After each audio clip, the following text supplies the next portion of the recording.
యెహెజ్కేలు గ్రంథము 37వ అధ్యాయము మొదటి వచనం నుంచి చదువుకుందాం.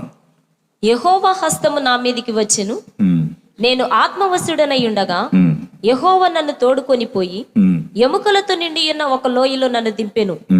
ఆయన వాటి మధ్య నన్ను ఇటు అటు నడిపించుచుండగా ఎముకలు అనేకములు ఆ లోయలో కనబడిను. అవి కేవలం ఎండిపోయినవి.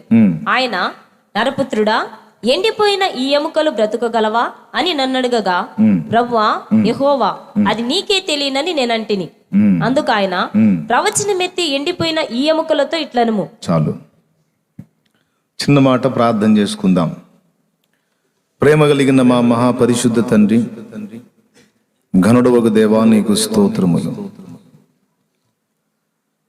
అపాత్రులము, అయోగ్యులము, కేవలం నరకపాత్రులమైన మమ్మల్ని నీ ఉచితమైన కృపచేత ప్రేమించి, కృపచేత విశ్వాసమును బట్టి మమ్మల్ని రక్షించుకుని, రక్షణ పొందిన తరువాత కూడా ఎన్నో సందర్భాల్లో ఎన్నో చర్యల చేత అనునిత్యము నిన్ను బాధ పెడుతున్నప్పటికీ, గాయపరుస్తున్నప్పటికీ పూర్ణమైన ఓరిమి మా ఎడల చూపుతూ, తాలిమి చూపుతూ మమ్మల్ని క్షమిస్తూ, నీ రక్తముతో ఎప్పటికప్పుడు పరిశుద్ధపరుస్తూ, ఫిర్యాది అయిన అపవాది ఎన్నో ఆరోపణలు మా మీద చేస్తున్నా తండ్రికి నీ రక్తాన్ని చూపించి నేటి వరకు మా పక్షమున విజ్ఞాపన చేసి మమ్మల్ని అందరినీ నీ పరిశుద్ధ సన్నిధిలో, నీ పరిశుద్ధ శరీర రక్తములలో యోగ్యముగా చేయుటకు యోగ్యులుగా సిద్ధపరుస్తున్న దేవా, నీకు వందనాలు. నా ప్రభువా, ఇప్పుడు నీ మాటలు వినగోరి మిగుల ఆశతో ఉన్నా. నీ దాసుడైన నేను అల్పజ్ఞుడను, సర్వజ్ఞుడవు నీవు తండ్రి. నీ బిడ్డలందరితో కూడా నీవు మాట్లాడితే వారందరి ఆత్మీయతకు క్షేమకరంగా ఉంటుంది. అది నాకు క్షేమ.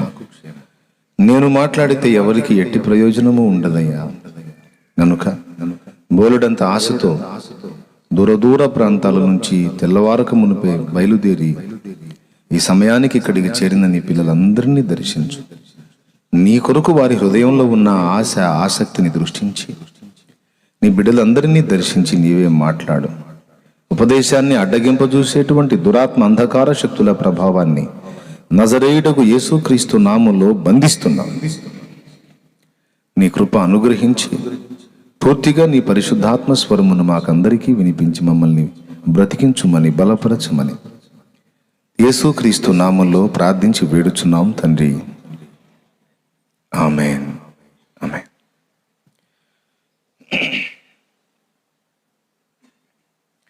ప్రభునందు ప్రియమైన దేవుని బిడ్డలారా, మీ అందరికీ ప్రభు అయిన యేసుక్రీస్తు నామములో హృదయపూర్వక వందనాలు. ఇప్పటిదాకా జరిగిన కార్యమంతా ఒక ఎత్తు, ఇప్పుడు జరిగేది ఒక ఎత్తు. ఇప్పటిదాకా మనం ప్రార్థించాం, స్తుతించాం, కృతజ్ఞతలు చెల్లించాం, పశ్చాత్తాపడ్డాం, దోషాలు ఒప్పుకున్నాం. అన్నీ చూశాడు, విన్నాడు, మనం చేసినవన్నీ గమనించాడు. ఇప్పుడు ఆయన మనతో మాట్లాడడానికి ఇష్టపడుతున్నాడు. మాట్లాడమని మనం ప్రార్థన చేశాం. ఆయనే మాట్లాడతాడు అని ఎంతమందికి విశ్వాసం ఉంది? ప్రార్థన ఆలకించి రైట్. మీరు నమ్మిన ఎడల దేవుని మహిమ చూతురని యేసు చెప్పినట్లు ప్రభువే నాతో మాట్లాడతాడని విశ్వసించితేనే నిశ్చయముగా ఆయన స్వరం మీరు వింటారు. మనుషుడు మాట్లాడుతున్నాడు అని తేలికగా తీసుకోవద్దు. నేనే ప్రార్థించాను, నాతో మీరు ఏకీభవించారు గనక ఇక దేవుడు మాట్లాడతాడని నమ్మి స్థిరమైన మనస్సు గలవారై ఆ వాక్యాన్ని వినడానికి జాగ్రత్త పడండి. చదువు ఉన్నవాళ్ళు ఎప్పుడు కూడా దేవుని వాక్యం వినేటప్పుడు ఒక నోట్స్ మెయింటైన్ చేయటం మంచి పద్ధతి. కొన్నిసార్లు ఒక వాక్యం మనం వింటున్నప్పుడు, ధ్యానిస్తున్నప్పుడు కొన్ని సంగతులు మనతో దేవుడు మాట్లాడతాడు, వేరే విషయాలు మాట్లాడతాడు. లైవ్లో వినబడుతున్న సందేశంలో నుండి మరికొన్ని క్రొత్త సంగతులు మనకు తలంపుల్లోకి తెస్తాడు దేవుడు. నాకు అలవాటు ఉంది, ఎక్కడైనా నేను దేవుని వాక్యం వినడానికి కూర్చుంటే తప్పకుండా నోట్స్ పెట్టుకుంటాను, పెన్ను నోట్స్ పెట్టుకుంటాను. నా బైబిల్లో ఉంటాయి,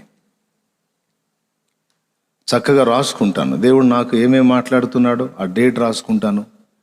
ఆ తారీఖున ఆ డేట్లో దేవుడు తన దాసుని ద్వారా నాతో ఏం మాట్లాడాడో నేను గుర్తు రాసుకుంటాను. మంచి అలవాటు. కనుక దేవుని వాక్యం వినేటప్పుడు ఎప్పుడైనా సరే, ఎక్కడైనా సరే అట్లా నోట్స్ మెయింటైన్ చేయటం మంచి పద్ధతి. నోట్స్ రాసుకోమని ఎక్కడుంది అని ఒకవేళ మీరు అంటే, ఇర్మియా గ్రంథం 30వ అధ్యాయం ఒక్కసారి చూడండి.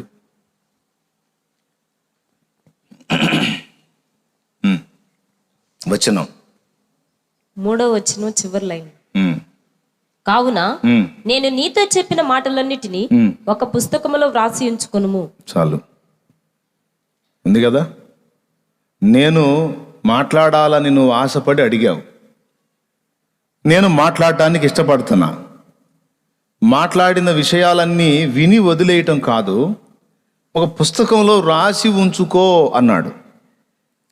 కొంతమందికి దేవుడు ఏదన్నా మాట్లాడితే రాసుకోవాలంటే ప్రిస్టేజ్. నేను రాసుకోవాలా? నా రేంజ్కి నేను రాసుకునేది ఏంది, నాకు గుర్తుంటుంది. చాలా తప్పు తప్పు తప్పు. ఒకవేళ గుర్తుంటే ఉండొచ్చు గాక, నువ్వు అంత మేధావి అయితే కావచ్చు గాక. ఇర్మియా కంటే గొప్ప మేధావి అయితే కావు, భక్తిపరుడు అయితే కావు. ఇర్మియాతో ఏం చెప్పాడు? నేను నీకు చెప్పు సంగతులన్నీ గ్రంథములో రాసుకో. కొన్ని హెచ్చరికలు ఉంటాయి, కొన్ని దిద్దుబాట్లు ఉంటాయి. మనతో మాట్లాడేటప్పుడు దేవుడు కొన్ని భవిష్యత్తులో చేయబోతున్న కార్యాలు ఉంటాయి.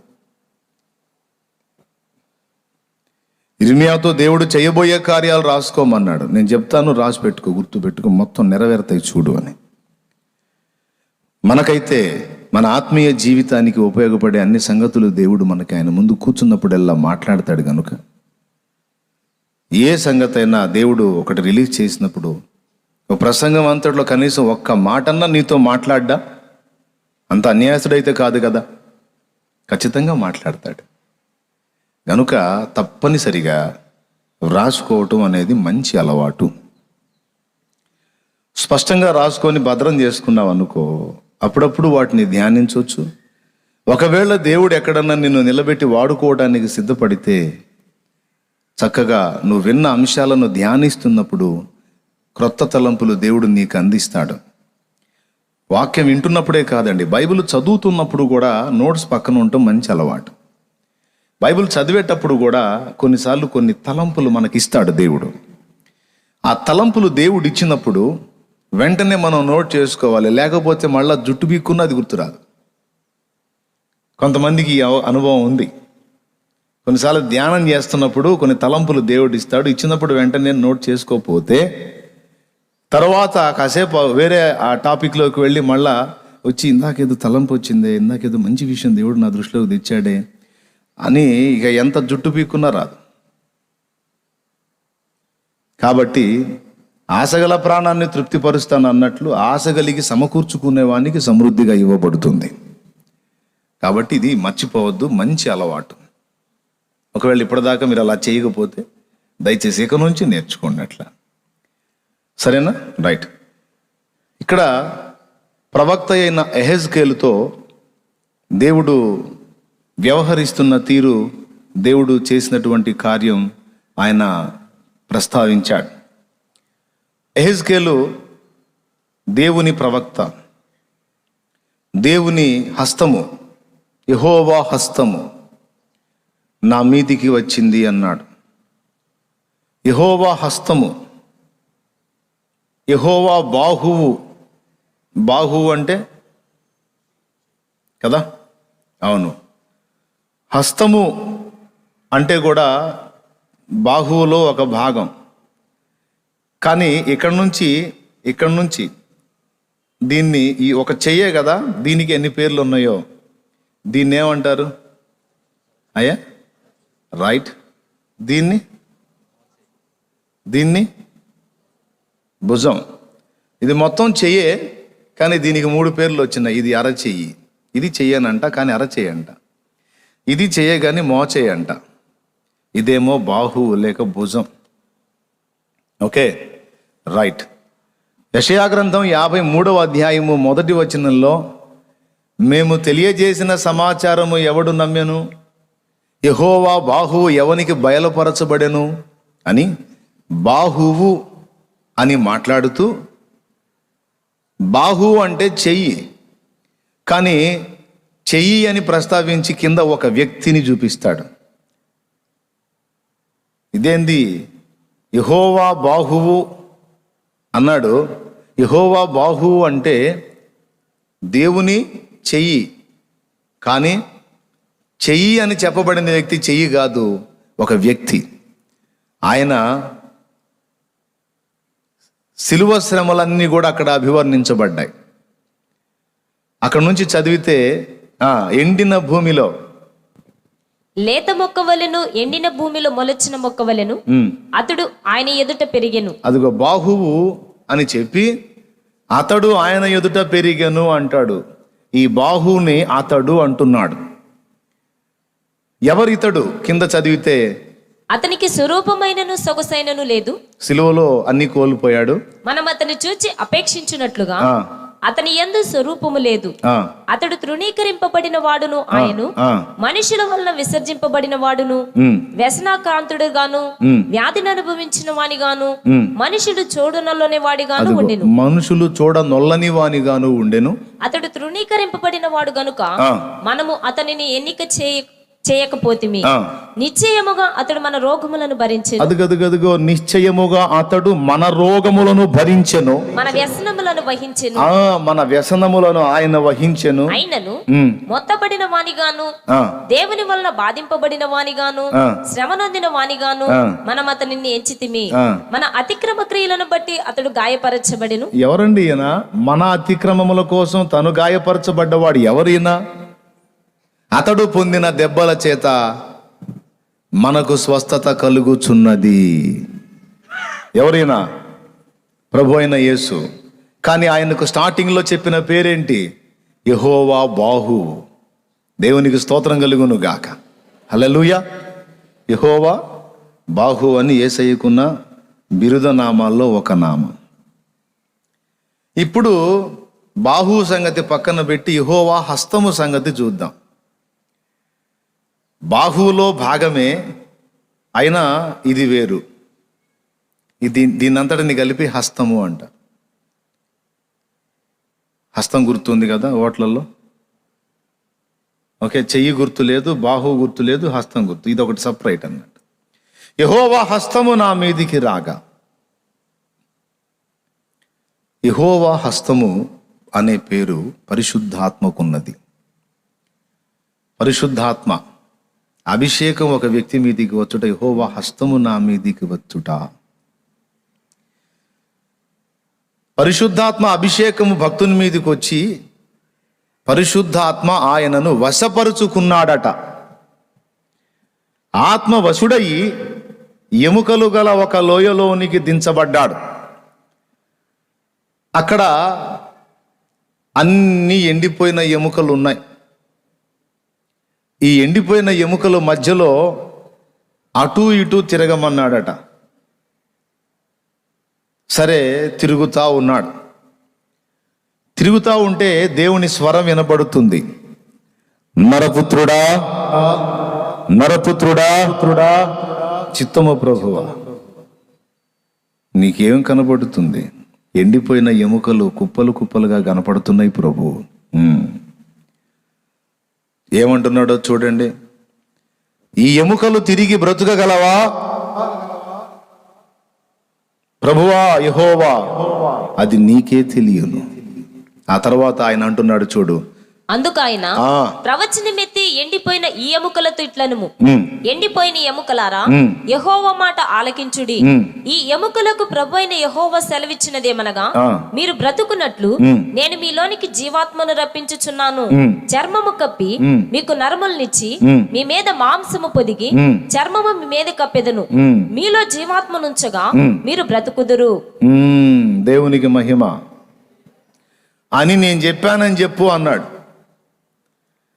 ప్రియులారా, అక్కడ సన్నివేశం చాలామంది బైబిల్ చదివిన వ్యక్తులకి తెలుసు. ప్రసంగాలైతే కొల్లలుగా దీని మీద, ఈ యెహెజ్కేలు గ్రంథం 37 మీద చాలా ప్రసంగాలు కూడా మీరు విన్నారు. ఆ ప్రసంగాల్లో నేను కూడా ఒక ప్రసంగం చేస్తాను, వినమని నేను చెప్పను. నాతో దేవుడు మాట్లాడిన మాటలు నేను మీతో పంచుకుంటాను. ఇందులో నుంచి దేవుడు మీతో కూడా మాట్లాడతాడని అనుకుంటున్నాను. ఎండిపోయిన ఎముకలు అవి కలిగి ఉన్న ఒక లోయ. ఆ లోయ నిరాశ లోయ, లేకపోతే దురాశ లోయ, లేకపోతే పాప కోపము, ఇక ఎన్నన్నా చెప్పండి. మనుషులు, ప్రపంచంలోని వ్యక్తులు కొంతమంది నిరాశ లోయలో ఎండిపోయిన ఎముకలాగా అయిపోయారు. కొంతమంది దురాశ పాలై ధనాపేక్ష సమస్తమైన కీడులకు మూలము అని అక్కడ దురాశ గురించి మాట్లాడుతూ, అత్యాశకు లోనై చాలామంది ఆ ధనాన్ని అపేక్షించి తమను తామే పొడుచుకొనిరి అని మాట్లాడతాడు. అదొక లోయ. లోకాశల లోయ. ఈ ఆశల లోయ ఏదైనా అది లోక సంబంధమైనదైతే ఆ లోయలోకి దిగినది ఎండిపోయిన, ఆ లోయలో కనబడేవన్నీ కూడా ఎండిపోయిన ఎముకలు. ఈ తరహా ప్రసంగాలు మనం విన్నాం. దేవునికి స్తోత్రం. అంటే లోయ దగ్గర నుంచి ఎముకల దగ్గర దాకా అన్ని అభివర్ణించుకుంటూ వచ్చేటువంటి తరహా ప్రసంగాలు మంచిదే. భక్తులు వాళ్ళ తలంపులు వాళ్ళు పంచుకుంటారు, సంతోషం, స్వీకరించవచ్చు. కానీ ఇక్కడ మనం గుర్తించాల్సిన మరికొన్ని సంగతులు ఉన్నాయి. ఈరోజు సమాజంలో, మన కుటుంబాల్లో, మన ఆత్మీయ జీవితంలో మనం గమనించి చూసినప్పుడు అంతా బాగున్నట్టుగానే కనపడవచ్చు. ఉదాహరణకి సమాజంలో పరిస్థితులు మనం చూసినప్పుడు, వ్యక్తుల్ని చూసినప్పుడు వాళ్ళకేమండి 2 అంతస్తులు బిల్డింగ్ కట్టుకున్నారు, సూపర్గా ఉన్నారు. ఈ ఫ్యామిలీకి ఏమండి పెద్ద కుటుంబం, సంపన్న కుటుంబం, అంతా అన్యోన్యంగా అలాజాలంగా ఉంటారు, చాలా చక్కగా ఉన్నారు అని. తర్వాత కొంతమంది వ్యక్తుల్ని మనం వ్యక్తిగతంగా చూసినప్పుడు కూడా అతనికేమండి, ఆయనకేమండి. ఇప్పుడు మీరందరూ నాకెళ్ళి చూశారనుకో, ఎట్లా కనపడతాను నేను? ఎండిపోయిన ఎముకలా కనపడతానా, లేకపోతే అన్నీ బాగున్న చక్కని వ్యక్తిలా కనపడతానా? చాలా ఏమన్నా ఎండిపోయిన ఎముకని మీరు అనగలరా? పోనీ నేను మిమ్మల్ని అనగలనా? మీరందరూ చాలా చక్కగా కనపడుతున్నారు, నాకు చాలా మంచిగా, చాలా ఆత్మీయంగా, చాలా బలంగా ఉన్నట్టు. సమాజాన్ని దృష్టించినా, సంఘాన్ని దృష్టించినా, కుటుంబాన్ని దృష్టించినా, మనల్ని మనం దృష్టించుకున్నా, మన అసలు స్వరూపం, లేకపోతే మన సమాజం యొక్క అసలు స్వరూపం, లేకపోతే మన కుటుంబం యొక్క అసలు స్వరూపం మన బాహ్య నేత్రాలతో, మన సొంత నేత్రాలతో మనం చూచినప్పుడు దానిలోని వాస్తవికత, అసలు దృశ్యం మనకు కనబడదు. అన్నీ బాగున్నట్టుగానే, అంత మంచిగా నడుస్తున్నట్టుగానే మన కళ్ళు మనల్ని మోసగిస్తాయి. మరి మనకు వాస్తవిక దర్శనం కలగాలంటే, ఉన్నదున్నట్టు అసలు ప్రపంచం ఎలా ఉందో, సమాజం ఎలా ఉందో, కుటుంబం ఎలా ఉందో, మన బతుకు ఎలా ఏడ్చిందో మనకి స్పష్టంగా అర్థం కావాలంటే మన దృష్టి కాదు, మన ఈ కళ్ళు, మనల్ని మోసం చేసే ఈ కళ్ళు కాదు. దేవుని హస్తం మన మీదికి రావాలి, ఆయన ఆత్మ మనల్ని వశపరుచుకోవాలి, ఆయన వశమునకు మనల్ని మనం అప్పగించుకోవాలి. అప్పుడు ఆయన మన కళ్ళు వెలిగించి, మన మనోనేత్రాలు బాగుగా వెలిగించి అన్నిటి స్వరూపాలు ఒరిజినల్గా మనకు చూపిస్తాడు. దేవునికి స్తోత్రం చెప్తారా? హల్లెలూయా. ఆత్మవశుడైన వానికి దేవుడు అసలు దర్శనం చూపిస్తాడు. ఈ ఆత్మవశం కాని వానికి అసలు స్వరూపాలు కనపడవు. అన్నీ బాగున్నట్టుగానే, అంతా బాగున్నట్టుగానే కళ్ళు మోసం చేస్తాయి.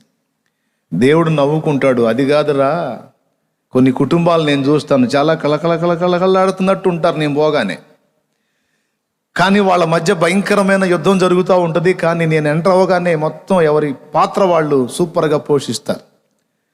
అప్పటిదాకా గందరగోళం అయిపోయిన వాళ్ళు తలుపులు వేసుకొని వాళ్ళ గందరగోళం చేసుకున్నటువంటి స్థితిలో ఉన్నవాళ్ళు సైతం తలుపు కొట్టి నేను కనపడగానే, అన్నయ్య వందనాలు అన్నయ్య, రా అన్నయ్య, యాక్షన్ యాక్షన్ అన్నట్టు స్టార్ట్ అయిద్ది అనమాట. ఇక నేను ఉన్నంతసేపు ఎవరికి వాళ్ళు వాళ్ళ పాత్ర పోషిస్తారు. నేను వెళ్ళిపోయిన తర్వాత డోర్ క్లోజ్ చేసి మళ్ళీ మొదలు పెడతారు. దైవజనుల ముందు నాటకాలు ఆడటం కాదు అంటాడు. నువ్వు మాత్రం తక్కువ తిన్నావేంది, నువ్వు పెద్ద నటుడివి, అదే నీ దగ్గర నాకు నచ్చంది, అదే నీ దగ్గర కూడా నాకు నచ్చనే చాలా ఉంది. ఇక్కడ మళ్ళీ స్టార్ట్ అయ్యి పై స్వరూపం నేనేమనుకున్నాను. ఇంట్లోకి వెళ్ళినప్పుడు అబ్బా ఎంత బాగున్నారు, ఎంత అన్యోన్యంగా ఉన్నారు, ఎంత ఆతిథ్యం చేశారు, ఎంత ప్రేమ కలిగి ఉన్నారు అబ్బా అనుకున్నాను. కానీ అక్కడ అసలు స్వరూపం ఏం జరుగుతుందో నాకు తెలియదు. దేవునికి స్తోత్రం కలుగునుగా. దైవజనుడు ఒక ఆయన దగ్గరికి కూటం అయిపోయిన తర్వాత మా ఇల్లు దర్శించమని 2 భార్యాభర్తలు మొండి పట్టు పట్టారంట. అమ్మ నాకు ఆకలి అవుతుంది, ఉపవాసం ఉన్నాను, వెళ్ళి తినాలి, ప్రభు చిత్తం అయితే మరోసారి వస్తానంటే నాన్న లేదన్నా మాకు అవకాశం దొరకట్లేదన్నా, ఎన్నిసార్లు మిమ్మల్ని మా ఇంటికి తీసుకెళ్ళాలనుకుంటున్నా అన్నా, నాన్న ప్లీజ్ అన్నా ప్లీజ్ అన్నా, నా కారు ఉందన్నా, మీరు నడిచే పని కూడా లేదన్నా, పెద్ద బిల్డింగ్ అన్నా, ఈ నైట్ మా ఇంట్లోనే ఉండొచ్చు అన్నా ప్లీజ్ అన్న. సరే ఇంతసేపు అడుగుతున్నారు, ఏం పోయింది, పోదాం, ఎటు కూడా ఉపవాసం ఉన్నాం కదా, మంచి ఫుడ్ ఐటమ్ దొరికింది, స్తోత్రం, అక్కడ ఏర్పాటు చేశాడో మహానుభావుడు, ఏం చేశాడో అని పాపం ఆకలి పట్టుతోని వెళ్ళేది దైవజనుడు. ఇంట్లోకి వెళ్ళిన తర్వాత ఇల్లు పెద్ద ఇల్లు, చిన్న ఫ్యామిలీ, భార్య భర్త 2 పిల్లలు, చాలా గదులు ఉన్నాయి, పెద్ద బంగ్లా, సంపన్నులు. లోపలికి వెళ్తూనే ఇల్లు మొత్తం చూపించడం మొదలు పెట్టారు. ఆకలైన నోటికి ముందు అన్నం పెట్టొద్దు. నేను కూడా అట్లా 2-3 చోట్ల బుక్ అయ్యా. నాకేమో కడుపు మాడిపోతుంది. కూర్చోబెట్టి వాళ్ళు మీటింగ్ మొదలు పెడతారు. కొన్ని చోట్ల అయితే తట్టుకోలేక నా పక్కన ఉన్న వాళ్ళకి వెళ్ళి చూస్తే వాళ్ళు వెళ్ళి, అన్న కొంచెం పాపం ఇప్పుడు దాకా వాకింగ్ చెప్పాడు, ఆకలి అవుతున్నట్టుంది, ముందు అన్నం ఏర్పాటు చేయండి, తర్వాత చూద్దాం ఏమన్నా ఉంటే. అర్రే మర్చిపోయా అన్నయ్య, అయ్యో అని చెప్పి తీసుకెళ్ళి అప్పుడు పెట్టిన పరిస్థితులు ఉన్నాయి. 3-4 చాట్లుగా చాలా చాట్లు ఇబ్బంది పడ్డా. ఇప్పుడు ఎసిడిటీ ఫామ్ అవుతున్న దెబ్బకి ఇక సిగ్గు లేకుండా ముందేమన్నా ఉంటే పెట్టండి, తర్వాత మాట్లాడదాం. ఏం చేయాలా మరి? దేవునికి స్తోత్రం కలుగును గాక. హల్లెలూయా. పాపం ఆయన పోయాడు. పోతే అన్నయ్య ఇది ఆ రూమ్ అన్నయ్య, ఇది ఈ రూమ్ అన్నయ్య, ఇది బెడ్రూమ్ అన్నయ్య, ఇది అన్నయ్య అని గది చూపిస్తా ఉంటే ఈయన కడుపు మాడిపోతుంది, ఆత్మలో మండిపోతుంది. కానీ చూస్తా ఉన్నాడు. ఏ గదిలో తలబెట్టి చూసినా అందులో జీవం కనపట్ల. ఆత్మ కలిగినోడికి అసలు రూపం కనపడిద్ది. అర్థమైందా? ఆ ఇంట్లో జీవం ఉందా, శాపం ఉందా, దేవుడు ఉన్నాడా, దయ్యం వెళ్తుందా అనేది ఆత్మవశుడైన వానికి అర్థమైద్ది, అందరికీ అర్థం కాదు. ఇల్లు గది చూస్తూ ఉంటే ఏ గదిలోనన్నా చూడు జీవం కనపట్టల్లా, నిర్జీవ స్థితి కనపడుతుంది. ఏంది ఇల్లు సూపర్గా ఉంది, ఏ గదిలో కూడా దేవుని జీవం కనపట్టలేదు, ఏంటి వీళ్ళు దేవుని బిడ్డలే కదా అని ఆశ్చర్యపోతున్నాడు. సరే పాపం ఎన్ని గదులు తిప్పి అటు తిప్పి ఇటు తిప్పి ఆఖరికి బాత్రూమ్ కూడా వదిలిపెట్టకుండా చూపించి, బాత్రూమ్ చూసి ఏం సంబరపడతాం, మరీ దరిద్రం కాకపోతే. కొంతమంది అన్ని చూసాక ఇది కూడా చూడన్నయ్యా అని బాత్రూమ్ డోర్ కూడా ఏం చేయాలి, ఆహా అద్భుతంగా ఉంది అని చెప్పాలా? ఏది వదిలిపెట్టరు, ఒక అడుగు పోయిరా అన్నయ్య, సమయం సందర్భం లేకుండా ఎట్లా పోతాం, లేదన్నయ్య అడుగు పెట్టరా, అవకాశం ఉంటే కొంచెం స్టార్ట్ కూడా చేసిరా. మరీ కొంతమంది పాప అన్నీ చూపించి తిప్పి ఎందురా అన్నం బెటర్ ఆకలి అవుతుంటే నాకని ఆయన అల్లాడిపోతున్నాడు. ఏ గది చూపించినా అంత అద్భుతంగా ఉంది, నీట్గా ఉంది, కాస్ట్లీగా ఉంది, కానీ అందులో దేవుని జీవం లేదు. పెద్ద టేబుల్, పిల్లలు కూర్చున్నారు, వాళ్ళ ముందు ప్లేట్లు పెట్టింది, భర్త కూర్చున్నాడు, దైవజనుడు కూర్చున్నాడు, అందరికి ప్లేట్లు పెట్టి వడ్డిస్తా పాపం 2 ముక్కలు ప్రార్థన చేసుకొని భర్త తిన్నాడు. పిల్లలు కూడా కలుపుకొని తింటున్నారు. పాప ఈయన కూడా చిన్న కలుపుతున్నాడు ప్రార్థన చేసుకొని. అందరూ వేరు, దైవజనుడు వేరుగా కొంచెం భారంగా ప్రార్థన చేసుకుంటాడుగా. తండ్రి ఈరోజు ఇక్కడ నడిపించావు, ఆహారం సిద్ధపరిచే స్తోత్రం. నేను ఏదో దీర్ఘ ప్రార్థనలోకి వెళ్ళాడు. ఈలోపు భర్త కలుపుకొని 2 ముద్దలు తిని ఆహా అద్భుతంగా ఉందన్నాడు.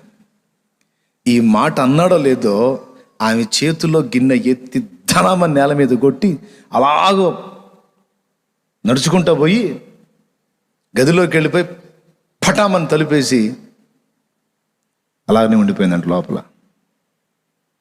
ఏం జరిగిందో ఆయనకు అర్థం కాల.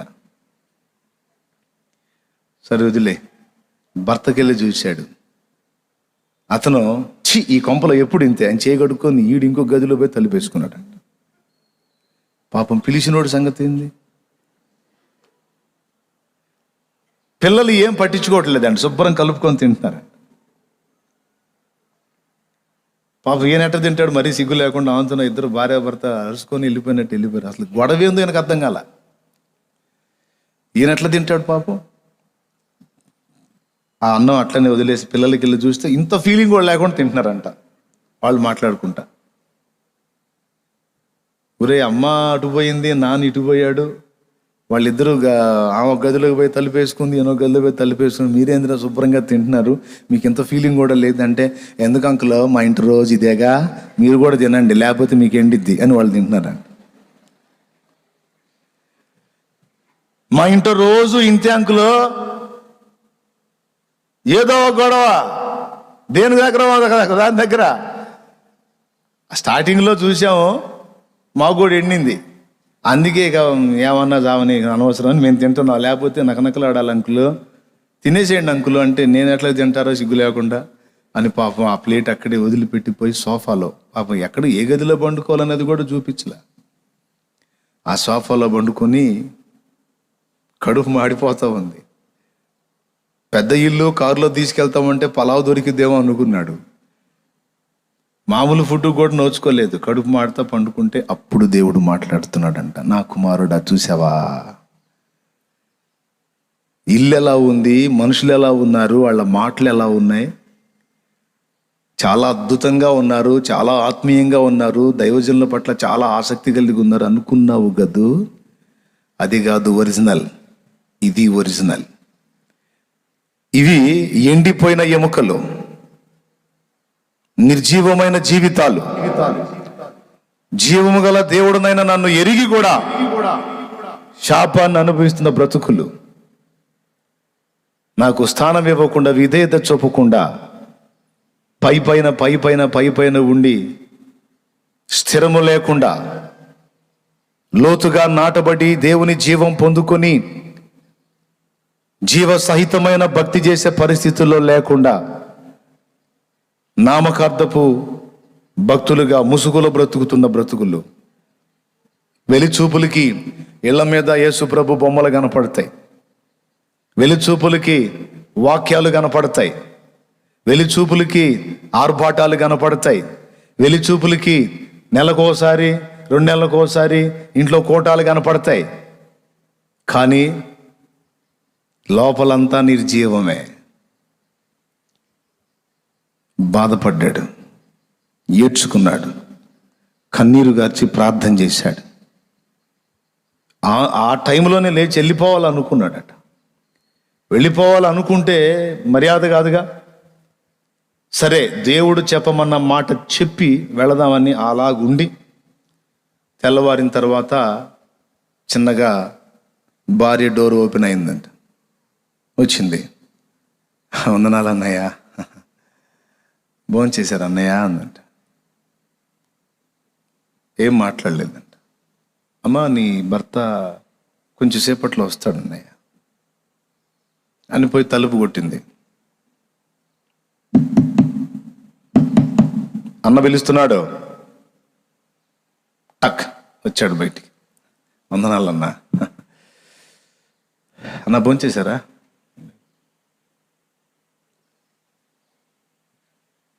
అప్పుడు చెప్పాడు, నేను తినలేదు. అన్నా తినలేదా? తినలేదు. అసలే నాకు ఒక విషయం అర్థం కాలేదు, నువ్వు అన్నం కలుపుకొని 2 ముద్దలు తిన్నావు, అబ్బా అన్నావు, అందులో తప్పే ఉంది. దానికి ఆమె గిన్నె ఎత్తి పగలగొట్టి వెళ్ళాల్సిన అవసరం ఏంటి? అసలు ఏం జరిగింది అన్నాడు ఆమెతో. అప్పుడు చెప్పింది, ఏం లేదన్నయ్య, నేను ఎన్నిసార్లు కూర చేసినా ఒక్కసారి కూడా మెచ్చుకోడు.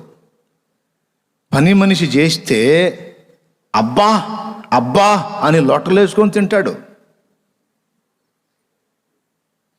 అంటే ఇదిగో అందుకే నాకు చెప్పావా, నువ్వే చేసావు అనుకున్నా, ఏదో తిన్నది ఒట్టిగా పోకుండా మెచ్చుకుందాం అనుకున్నా, అంత మాత్రానికి గిన్నె పగలు కొట్టి పోతావా అని మళ్ళీ మొదలుపెట్టారు. ఆగండి, ఇంకో 5 నిమిషాలు అయితే మళ్ళీ గదుల్లో పోయి తలుపేసుకుంటారు, ఇక నేను ఇక్కడే ఉండాల్సి వచ్చింది, ఆగండి అని ఆపి అప్పుడు చెప్పాడు ఆయన, మీరు నన్ను ఇంట్లో తీసుకొచ్చి గది చూపించినప్పుడే దేవుడు, ఈ ఇంట్లో నా జీవం పని చేయటం లేదు, వీరు నా జీవాన్ని విసర్జించారు, ఈ ఇంట శాపం తాండవిస్తుంది, ఈ ఇంట మరణ వాసన కనబడుతుంది, మరణ వాసన తగులుతుంది చూడమని చెప్తే, ఇల్లింత బాగుంది, వీళ్ళింత ఆత్మీయంగా ఉన్నారు, నన్నెంత సేటు బ్రతిమలాడారని నేను అనుకుని, నాకు దేవుడిస్తున్న మాటలో తలంపులు నా భ్రమ అనుకున్నా. కానీ రాత్రి మీ పరిస్థితి చూసినప్పుడు దేవుడు నాతో మాట్లాడింది నిజమని నాకు అర్థమైంది. మీరు మర్యాదగా మారు మనసు పొంది ఈ శాపగ్రస్తమైన ప్రవర్తనలు, ఈ పనికిమాలిన ఆలోచనలు, విధానాలు మార్చుకోకపోతే ఇప్పుడు నిర్జీవం అయిపోయిన మీ ఇంట ఇక శవాలు లేచే అవకాశం కూడా ఉంటుంది. నమ్మితే నమ్మండి, లేకపోతే లేదు, మీ ఇష్టం అని వెళ్ళిపోయాడంట. అన్నా కాదన్నా, నిమిషం కూడా ఉండను, ముందు మారు మనసు పొందండి, మీ ఆతిథ్యాలు, మీ మర్యాదలు, మీ సన్మానాలు తగలబెట్టండి, అక్కడ నాకు అక్కర్లా. నీ ఒరిజినల్ స్వరూపం ఏంటో సమాజానికి తెలీదు, మీరు వెళ్ళే సంఘ నాయకుడికి తెలీదు, నీ బంధువులకు తెలియదు, కానీ దేవుని ఆత్మ సంబంధిగా నాకు ముందే చూపించాడు దేవుడు. ఇది అసలు ఎవరి స్థితి ఎలాగుందో, సమాజ స్థితి, కుటుంబ స్థితి, ఆత్మీయ స్థితి, మన వ్యక్తిగత స్థితి, సంఘ స్థితి మనకు అసలు అర్థం కావాలి అంటే దేవుడు మన కళ్ళు తెరవాలి, దేవుడు మన మనోనేత్రాలు వెలిగించాలి. ఇది జరగాలంటే ఆయన హస్తము మన మీదకి వచ్చి ఆయన మనల్ని వశపరుచుకోవాలి. స్తోత్రం చెప్దామా? గట్టిగా చెప్దామా? ఆ విధంగా యెహెజ్కేలుని దేవుడు తన ఆత్మతో నింపి ఆయన వశపరుచుకున్నప్పుడు, యెహెజ్కేలు ఎప్పుడైతే దేవుని ఆత్మ వశుడయ్యాడో అప్పుడు ఆయనకు ఆ లోయలో ఉన్న ఎండిపోయిన ఎముకలు కనిపించాయి.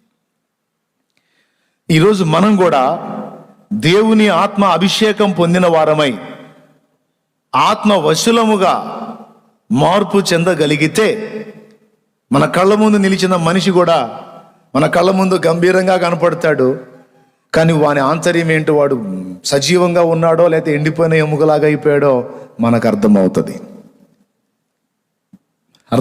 లేకపోతే అర్థం కాదు. వాళ్ళు నవ్వుతా మాట్లాడుతుంటే బాగానే ఉన్నారనుకుంటాం మనం. ఎలీషా దగ్గరికి షునేమీరాలైన స్త్రీ వచ్చింది. అల్లంత దూరంలో ఉండగానే గెహజీని పంపించాడు, నీవు, నీ భర్త, నీ బిడ్డ సుఖముగా ఉన్నారా అడుగు అని. ఆమె ఏం చెప్పిందో తెలుసా? గెహజీతో నవ్వుతా సుఖముగానే ఉన్నామని చెప్పింది, సుఖంగానే ఉన్నామని చెప్పింది. గెహజీ చేతులు కట్టుకొని, గురువుగారు హ్యాపీగానే ఉన్నారంట అన్నాడు. ఆ మాటతో ఆమె అక్కడ ఆగిపోలా, పరిగెత్తుకుంటా వచ్చి ఎలీషా 2 కాళ్ళు పెనవేసుకుంది.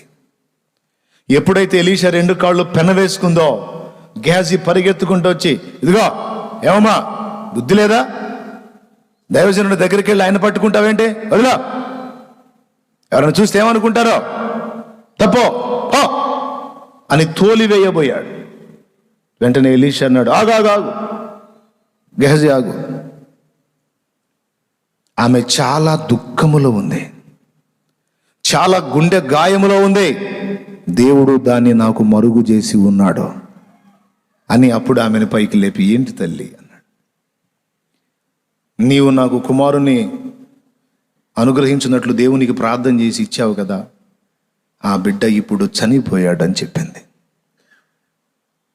మరణపు వాసన తన ఇంట కలిగి ఉండి ఎలీషా దైవజనుడి దగ్గరకు వచ్చి గెహజీతో ఏం చెబుతుంది ఆమె? మేమందరము బాగానే ఉన్నామని చెప్పింది. పోనీ గెహజీ గుర్తుపట్టాడా? లేదు, ఎందుకంటే ఆయన ఆత్మవశుడైన అనుభవంలో లేడు గెహజీ. కానీ ఎలీషాకి తెలుసు. ఎలీషా కూడా దేవుడు మరుగు చేశాడు. ఎప్పుడైతే ఆమె అలా స్పందించిందో అప్పుడు కనువిప్పు కలిగింది. వెంటనే గెహజీకి పురమాయించి ఈ దండం తీసుకెళ్ళి ఆ బిడ్డ మీద పెట్టు అన్నాడు. గెహజీ ఆ పని చేశాడు, కానీ కార్యం జరగల. ఆమె ఏం చేసిందో తెలుసా?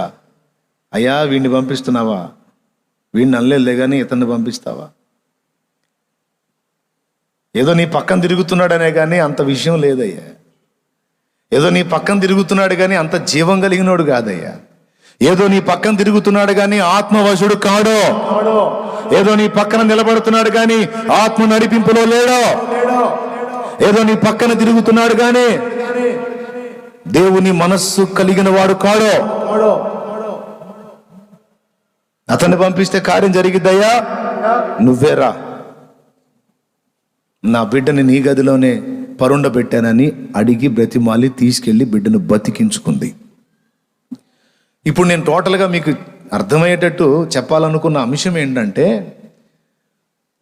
ఏ పరిస్థితులైనా మనకి క్లియర్గా అర్థం కావాలంటే దేవుడు జోక్యం చేసుకొని మన కళ్ళు వెలిగిస్తే తప్ప మనకి అందరి జీవితాల్లో ఉన్న స్థితిగతులు ఒరిజినల్గా అర్థం కావు. సరే, ఆత్మవశుడైన యెహెజ్కేలు అక్కడికి దించబడ్డాడు, ఎముకలు గల లోయలోకి. అన్నీ కుప్పలు తెప్పలుగా ఎండిపోయిన ఎముకలు. దేవుడు ఏం చెప్తున్నాడు? ఆ ఎముకల మధ్య సంచరించు, జస్ట్ అంతే. తిరుగుతా ఉన్నాడు. ఎంత మేర ఎముకలు కుప్పలు ఉన్నాయో అదంతా తిరిగి చూశాడంతా. ఈరోజు నీ సమాజంలో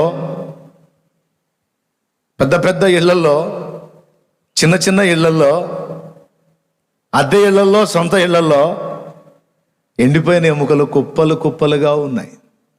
నీకు తెలీదు వాళ్ళకేం బాగున్నారు, వీళ్ళకేం బాగున్నారు, వాళ్ళకేం వీళ్ళకేమి. నో.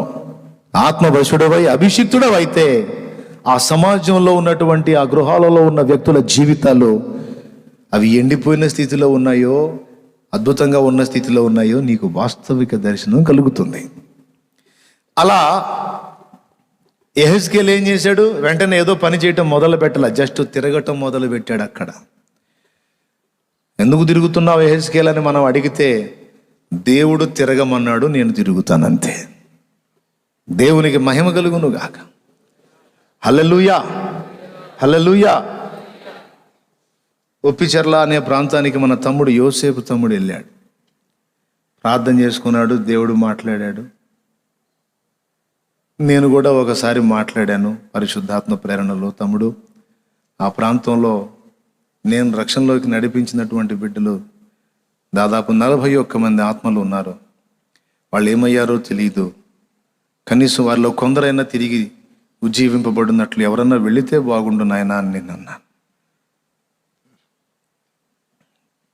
తను వెళ్ళాడు. దేవుడు ఆయన్ని ప్రేరేపించాడు. ఇటు దైవజనుడి దగ్గర నుండి మాట వచ్చింది, తీసుకొని వెళ్ళాడు. ఒక్కరు కూడా సహకారులు లేరు. ఆ వీధులలో తిరిగాడు, ఆ బజారుల్లో తిరిగాడు. కొన్ని వారాలు ఒక్క సోదరి పరిచయం. ఆ ఒక్క సోదరి ఇంట్లో ఆశ్రయం ఇచ్చింది. ఆ ఇంట్లోకి వెళ్ళి ప్రేయర్ చేస్తూ, ఇక ఎంత సమయం అక్కడ వినియోగించాడు అంత సమయం ఆ బజారుల్లో తిరిగాడు. ఏం చేసావు తమ్ముడా? అన్న, అవన్నీ తిరిగి వచ్చాను అన్న. ఎండిపోయిన ఎముకల మధ్యలో జస్ట్ తిరిగాడో. నేను ఏ ప్రాంతానికైనా వెళితే ఆశ్రయం ఇచ్చిన ఇంట్లో కూర్చోను, అచ్చంగా అక్కడే కూర్చోను. ఛాన్స్ ఉంటే ఆ ఏరియాలో బజార్లో తిరగాలని ఆశ నాకు. ఎందుకంటే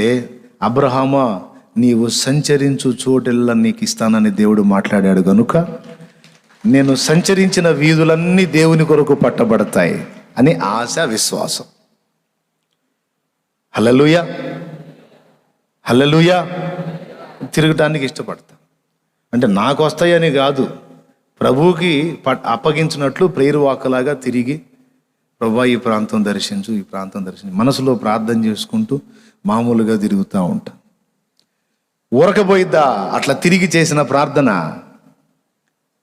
కొన్ని గ్రామాలకైతే సువార్త ఆ గ్రామంలో ఎవరు చెప్పడానికి ఒప్పుకోరు. ఆ ప్రాంతాలకు కూడా వెళ్ళి నడుస్తా తిరిగా తమ్ముడు.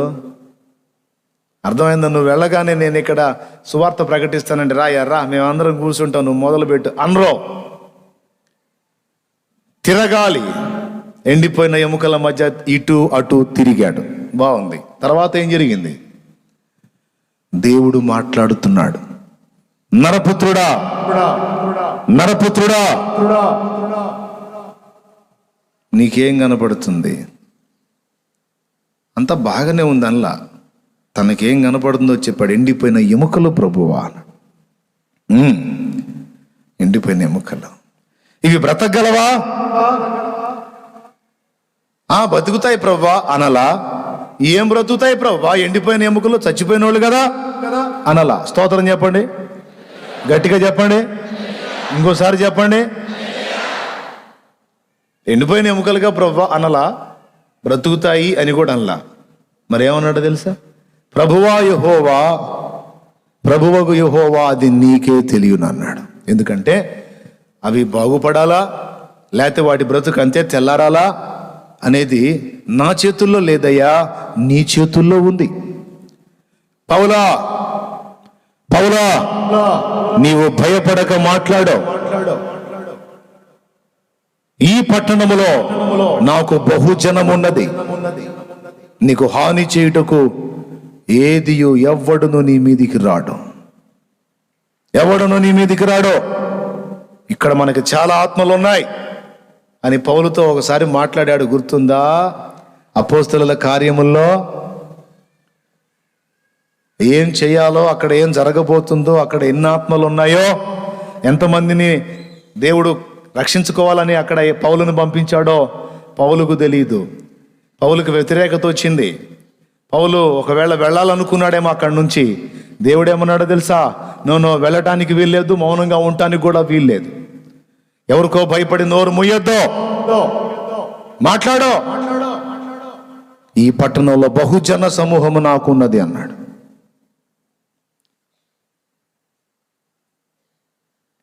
అందుకే దేవుణ్ణే చెప్పనీయాల. ఎవరిని చెప్పనీయాలా?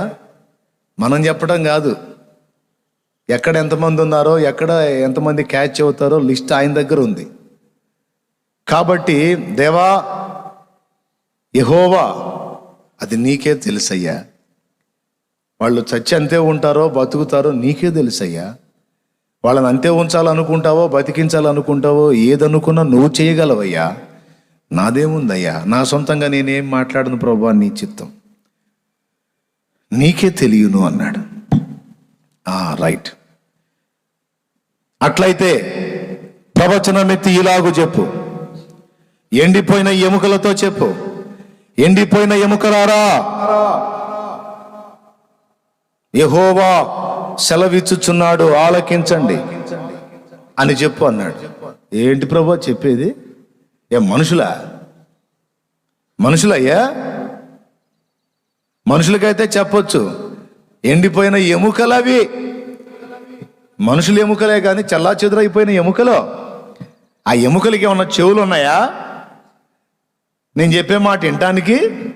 కొంతమంది అంటారు, నువ్వు వెళ్ళి ప్రకటించవయ్యా, నువ్వు వెళ్ళి ప్రకటించు,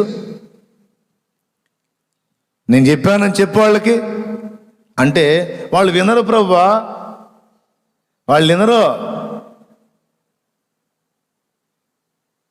వాడు విన్నా వినకపోయినా చెప్పమన్నా నువ్వు చెప్పినప్పుడు, నేను నీకు చెప్పమని చెప్పా, నువ్వు చెప్పినప్పుడు నేను వింటాగా. వాడు వినకపోని నాకు అనవసరం. నా సాటిస్ఫాక్షన్ కోసమైనా నువ్వు పోయి చెప్పు. దేవునికి స్తోత్రం కలుగునుగాక. మా వాళ్ళు వినరండి, మూర్ఖులు. వీడు చెబుతుంటారు దేవునికి, నేను చెబుతా, వెళ్ళి నీ బంధుజనాలను ప్రభావితం చేయి, నీ సమాజాన్ని ప్రభావితం చేయి, ప్రభు మూలంగా పలుకు, సంచరించు, వాళ్ళతో గడుపు, వాళ్ళకి దైవిక ప్రేమ చూపు, వాళ్ళతో వ్యవహరించు అని నేను చెబితే వీళ్ళు నాకు రిటర్న్ క్లాస్ ఇస్తుంటారు కొంతమంది. అబ్బో వాళ్ళ అమ్మో భలే మూర్ఖులన్నా, మొత్తాన్ని చదివేసినట్టు. వాళ్ళు బాగా సంపన్నులన్నా, లెక్క చేయరన్నా, వాళ్ళు అట్లన్నా ఇట్లన్నా. అరే నీకెందుకన్నా, నువ్వు నోరు మూసుకొని చెప్పింది చేయన్నా, నీకెందుకు అక్క? దేవుడు చెప్పాడు నోరు మూసుకొని చేయి. నువ్వు దేవుడు పలుకు అన్నదాకా ఆగాడు, పలకమన్న మాట పలికేదానికి ఇక ఆలస్యం చెయ్యాల. యెహెజ్కేలు దగ్గర పాఠాలు. దేవుడు పలికింపక మునుపు పలకటానికి ప్రయత్నం చెయ్యరాదు. దేవుడు పలుకు అన్నదాకా వేచి ఉండాలి. దేవుడు మాట్లాడు అన్న తర్వాత ఆగకూడదు, అది తప్పే. మాట్లాడమని చెప్పక మునుపు మాట్లాడటం తప్పు. మాట్లాడు అని చెప్పిన తర్వాత మాట్లాడకుండా ఆగటం తప్పే. పనిలోనికి తీసుకోక మునుపు తొందరపాటున దూకటం తప్పు. అర్థమైందా? తొందరపాటున దూకటం తప్పు. పనిలోనికి దిగు అని చెప్పిన తర్వాత ఆలస్యం చేయటం కూడా తప్పే. రెండు తప్పే. యెహెజ్కేలు బ్యాలెన్స్ గమనించండి మీరు. తిరగమన్నప్పుడు తిరిగాడు. దేవుడు ప్రశ్నించాడు, ఇవి బ్రతుకుతాయా అని. అంతా నీ చేతిలోనే ఉందయ్యా అని తన అసమర్థత ప్రకటించాడు. నాకేం తెలుసయ్యా, ఆ ఎముకల బతుకైనా నా బతుకైనా నీ గుప్పెట్లో ఉన్నాయి. మేము సజీవంగా ఉండాలన్నా చచ్చి అలా కావాలన్నా నీ వశంలో ఉంది. నాకేం తెలుసు? నేనేమన్నా నీ స్థానంలో ఉన్నానా ప్రభువా? శభాష్. సొంత పెత్తనాలు లేవు, సొంత ఆలోచనలు లేవు, పూర్తిగా నా మాట కోసమే కాచుకున్నావు. అట్లయితే నేను చెప్పానని చెప్పు ఎముకలకి, ప్రభువా అయ్యనో ప్రభువా అటుకే ఉన్న చెవులు ఉన్నాయా ప్రభువా వినటానికి అని అడ్డం చెప్పలా. నువ్వు చెప్పమన్నావు, నేను చెబుతా. హల్లెలూయా, హల్లెలూయా. ఎండిపోయిన ఎముకలారా, సైన్యములకు అధిపతియగు యెహోవా సెలవిచ్చున్నదేమనగా అని మొదలుపెట్టాడు. మొదలుపెట్టి ఏమేమి చెప్పాడమ్మా? ఆయన ఏమేమి చెప్పమన్నాడో అన్నీ చెప్పాడు. చదువు. మీరు బ్రతుకున్నట్లు నేను మీలోనికి జీవాత్మను రప్పించుచున్నాను. చర్మము కప్పి మీకు నరములనిచ్చి మీ మీద మాంసము పొదిగి చర్మము మీ మీద కప్పెదను. మీలో జీవాత్మనుంచగా మీరు బ్రతుకుదురు. అప్పుడు నేను యెహోవానై ఉన్నానని మీరు తెలుసుకొందురు. ఆయన నాకిచ్చిన ఆజ్ఞ ప్రకారము, అదుగదుగదుగు ఆ మాట, ఆయన నాకిచ్చిన ఆజ్ఞ ప్రకారము నేను ప్రవచించుచుండగా, దేవుడు ఏది చెప్పమన్నాడో ఆ మాట తీసుకొని ఒరిజినల్గా మాట్లాడాడు యెహెజ్కేలు. దేవుడు మాట్లాడేంత వరకు ఏ మాటలు మాట్లాడతాడో ఆ మాటల కోసం మౌనంగా కనిపెట్టాడు. ఈరోజు దేవుని సంబంధంగా మీరు కొంచెం సీనియర్స్ అని మీతో మాట్లాడుతున్నాను, పరిచారకపు అంతస్తులోకి వచ్చారు. ఓ రకంగా చెప్పాలంటే నేను బోధ చేసే సేవ చేస్తే మీరు ఉపచారం చేసే సేవ చేస్తున్నారు. మీరు కూడా సేవకురాండ్ర మెట్టు కాబట్టి ఈ ఉపదేశం మీకు చేస్తున్నా. మిమ్మల్ని ఏదో సామాన్యమైన నూతన విశ్వాసులాగా నేను ట్రీట్ చేయటంలా. ఆత్మీయ పరిపక్వత కలిగి దేవుని కృప పొంది ఒక అంతస్తుకు ఎక్కిన పెద్దలని మీతో మాట్లాడుతున్న ఈ విషయాలు గుర్తించండి. హల్లెలూయా చెప్పండి గట్టిగా. దేవుడు మాట్లాడమని సెలవిచ్చినప్పుడు ఏ మాట చెప్పమన్నాడో ఆ మాటే పలుకుతున్నాడు ఆయన. ఈరోజు దేవుని సంబంధులంగా ఎండిపోయిన ఎముకల మధ్యలోకి వెళ్ళి అవి బ్రతుకున్నట్లు మాట్లాడాలి అంటే ఏ మాటలు మాట్లాడాలో ముందు భక్తుడు దేవుని కొరకు కనిపెట్టాలి. రాసుకో, హృదయంలో రాసుకో, గ్రంథంలో కూడా రాసుకో. ఏ మాట చెప్పలేదు, నీ బుర్రకు దోషిందంతా చెప్తే కాదు. అక్కడికి వెళ్ళి నేనేం మాట్లాడాలో నాకు చెప్పు తండ్రి అని మోకాళ్ళుని కనిపెట్టాలి. ప్రసంగం చేసేటప్పుడు దైవజనుడుగా, దైవజనురాలుగా, సేవకురాలుగా, సేవకుడుగా, సువార్థికుడుగా, సువార్థికురాలుగా, ప్రార్థనా బృందం నడిపేటువంటి వ్యక్తులుగా ఒకవేళ దేవుడు మీతో మాట్లాడమని సెలవిస్తే ఏం మాట్లాడాలయ్యా అని ఆ మాట కోసం ప్రార్థించి కనిపెట్టుకోవాలి. చాలాసార్లు సొంత ప్రయత్నాలు చేసి దెబ్బతిన్నా. బుద్ధి చెప్పాడు, ఎలా నీ వేదాంతం అంతా చెప్తావా? ఎవడికి కావాలరా నీ వేదాంతం? నీ ఫిలాసఫీ అంతా చెబుతావా? ఎవడికి కావాలరా నీ ఫిలాసఫీ? నీ దగ్గర ఉన్న సబ్జెక్టు మొత్తం చెప్తే ఆత్మలు బ్రతకవురా. నేనేమి సెలవిస్తున్నానో అది తీసుకొని వెళ్ళరా. ఎక్కడ ఏం ప్రకటించాలో నేనిస్తా నీకు మాట. ఏది ప్రభా నాకు తెలియదుగా, మరి తెలియజేసే నేను నీతో మాట్లాడినంత వరకు కనిపెట్టాలి కదరా మోకాళ్ళుని. అప్పుడు నేర్చుకున్నా, ప్రభా ఏం చెప్పాలయ్యా, యేసయ్యా ఏం చెప్పాలి నీ పిల్లలకి? అనేక ప్రాంతాల్లోంచి వస్తారు తండ్రి, ఏం మాట్లాడాలయ్యా? నేను మాట్లాడితే ప్రయోజనం ఏముంది? నువ్వేం సెలవిస్తున్నావో చెప్పయ్యా, అది నాకు ప్రత్యక్షపరచయ్యా, నేను మాట్లాడతా తండ్రి అని కనిపెట్టుకుంటే ఒక మెరుపు మెరిపిస్తాడు. నరపుత్రుడా ఇలాగో సెలవిమ్మని. హల్లెలూయా. అప్పుడు ఆ మాట తీసుకొని మీ ముందుకు వస్తా. అందుకే అంత సీరియస్గా చెప్పి జాగ్రత్తగా మైండ్ దగ్గర పెట్టుకుని వినండి అని. మంపుగా ఉండవాకండి, జాగ్రత్త అని చెప్పేది. ఎందుకు? ఆయన మాటలోనే జీవం ఉంది కనుక.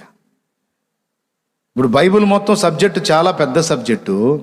బైబిల్లో ఉన్న ఏదైనా తీసుకొని మాట్లాడవచ్చు, అది కూడా వాక్యమే, కానీ అది లోగోస్ అవుతుంది. కానీ సమాజానికి అప్పటి కాలంలో, అప్పటి పరిస్థితుల్లో, అప్పటి క్రమంలో ఉన్న ప్రజలకి ఏ సందేశం అవసరమో దాన్ని రేమా అంటారు. ఆ రేమా సందేశం దేవుని ముందు మోకాళ్ళుని పొందుకోవాలి.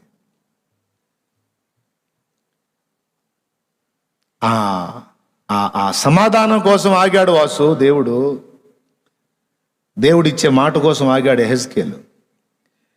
అంతేగాని నోరు తెరిచి ఏదో ఒకటి చెప్పేసి వెళ్ళిపోదాం, పని ముగిద్దాం అనుకోలా. బతుకుతాయా ఇవి అన్నాడు. నీకే తెలుసయ్యా అన్నాడు. సరే అట్లయితే నేను చెప్పానని చెప్పు. ఏం చెప్పమంటావు ప్రభువా? ఎండిపోయిన ఎముకలారా అని మొదలుపెట్టి ఏం చెప్పాలా ప్రభువా? నేను మీ మీదకి మాంసము రప్పిస్తాను, మిమ్మల్ని సమకూరుస్తాను, మాంసం పొదుగుతాను, నరములు అల్లుతాను, కీళ్ళు సంధిస్తాను, తర్వాత మీ మీద చర్మం కప్పెదను, మీ మీద జీవాత్మను ఉంచగా మీరు బ్రతుకుదురు. యెహోవా తనకు ఆజ్ఞాపించినట్లు యెహెజ్కేలు ప్రవచించాడు. దేవుని ఆజ్ఞ చొప్పున ప్రవచించాడు. బుర్రకు తోసిందంతా చెప్పాలి అక్కడ. అర్థమైందా? ఇది దేవుని సంబంధికి ఉండాల్సిన వాక్కు. దేవుని సెలవు పొందాలి, దేవుడు ఏం చెప్పమన్నాడో తెలుసుకోవాలి, అది చెప్పాలి. కొన్నిసార్లు దేవుడు చెప్పమన్న మాటలు అక్షరాలు అలాగూ చెబితే కొంతమందికి మనం నచ్చం. దేవుడు చెప్పమన్న మాటలు అలాగూ చెబితే కొన్నిసార్లు తన్నులు తినే అవకాశం కూడా ఉంటుంది. దేవునికి స్తోత్రం. హల్లెలూయా. అహాబు రాజు సంస్థానంలోకి వెళ్ళి ఆశీర్వాదం చెప్పాల. అయిపోయిద్దిరా నీ పని అని చెప్పాడు ఏలియా. అహాబు అనేవాడు రామోత్ గిలాదు మీదికి యుద్ధానికి వెళ్ళడానికి సిద్ధపడ్డప్పుడు అహాబు సంస్థానంలో ఉన్న ప్రవక్తలు, జీతగాండ్రైన ప్రవక్తలు ఎవరయ్యా? రాజుగారి దగ్గర జీతభత్యాలు పొంది పబ్బం గడుపుకునే సేవకులు.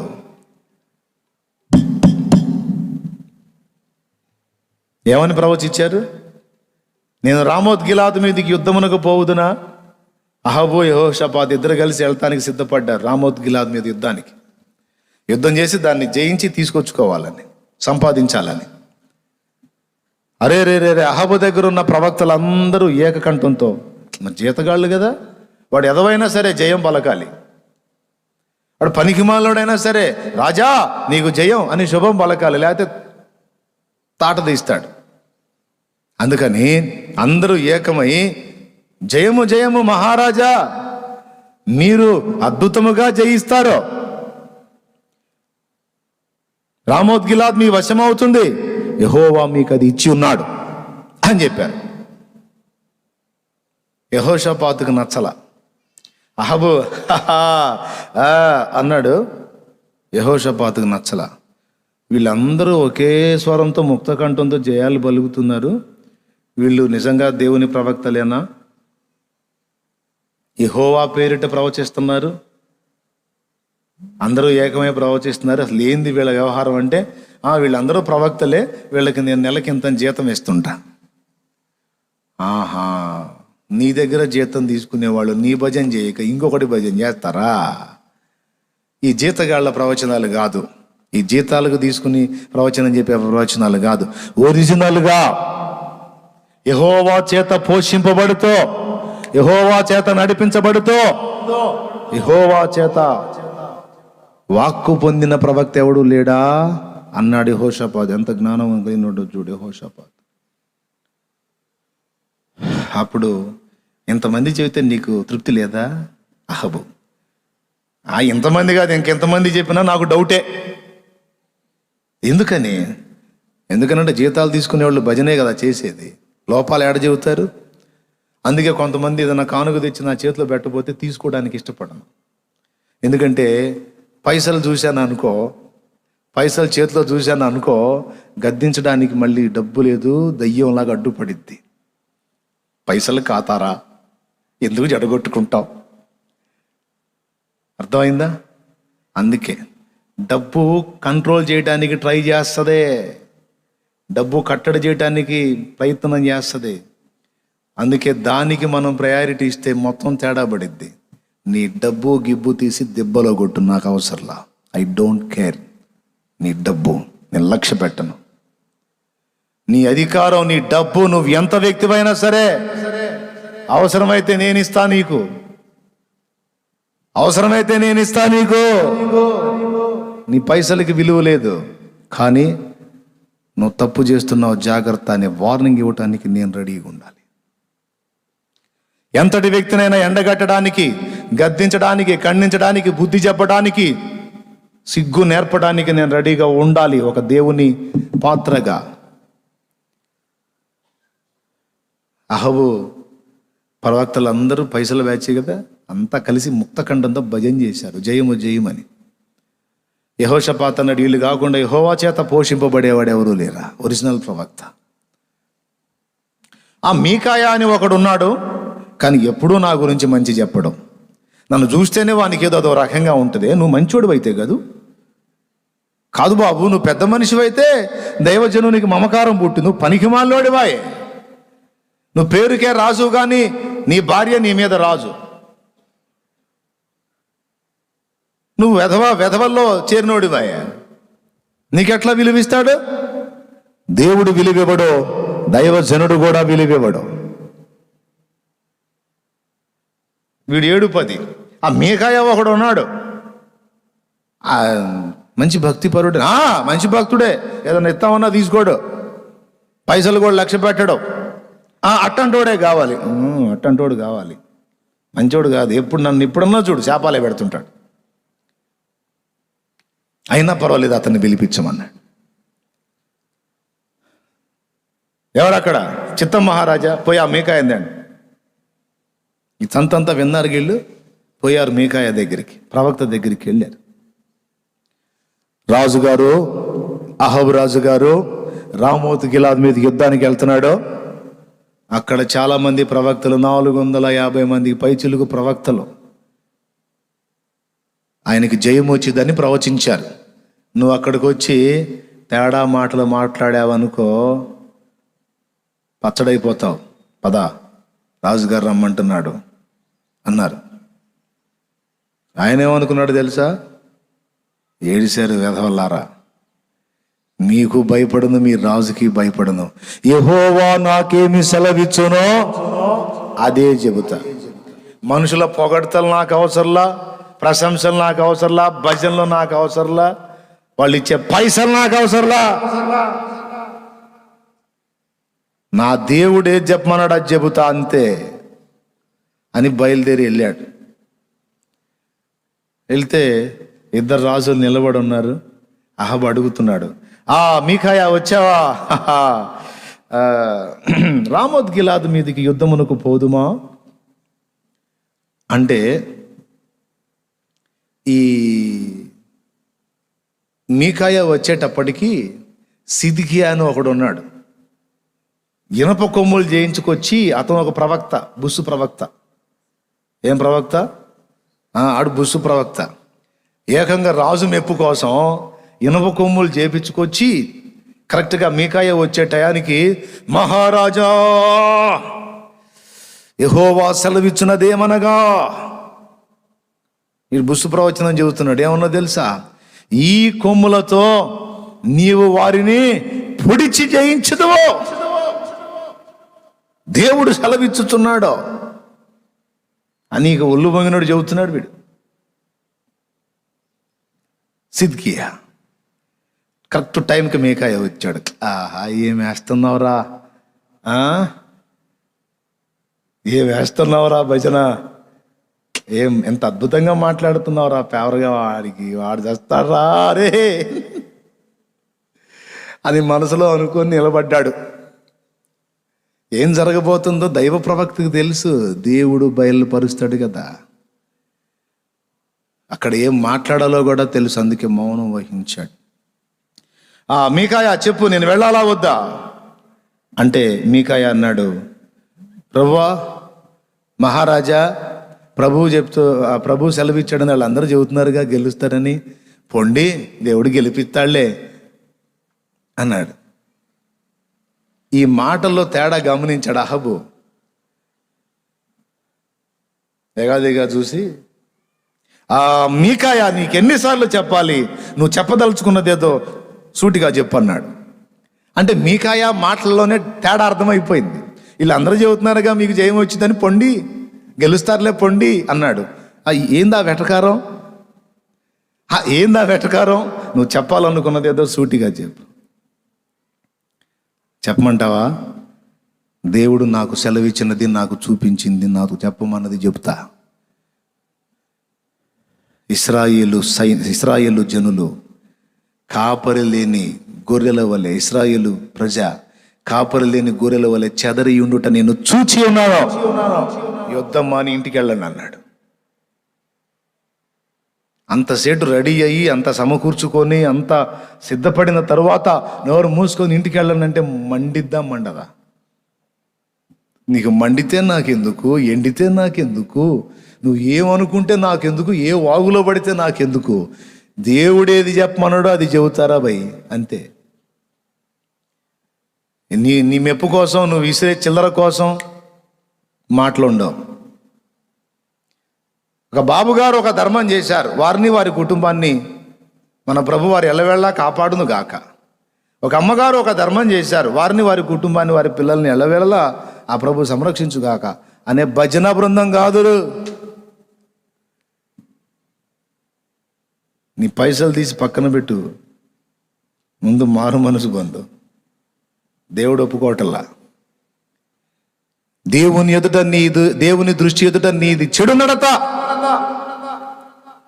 అహబో, నువ్వు అక్కడికి వెళ్తే చస్తావు. నాకు దేవుడు దర్శనం చూపించాడు, నీకేం గతి పట్టబోతుందో. అసలు నీకు ఆ బుద్ధి పుట్టించింది ఆయనే.